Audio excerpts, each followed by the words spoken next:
متل د پیشو نه نیسي منګک د خدای لپاره، نه چا د پیجندلې تربوزک د خدای لپاره. په ځمکه ټول د خپلو مفاداتو په سر جنگ دی، چا هم نه دی راغستی یو ټوپک د خدای لپاره.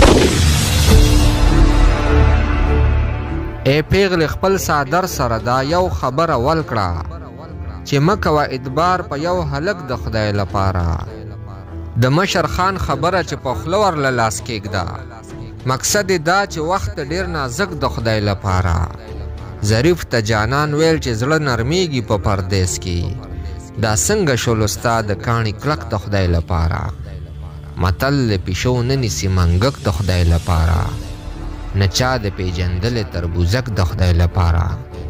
په ځمکه ټول د خپلو مفاداتو په سر جنگ دی، چا هم نه دی راغستی یو ټوپک د خدای لپاره.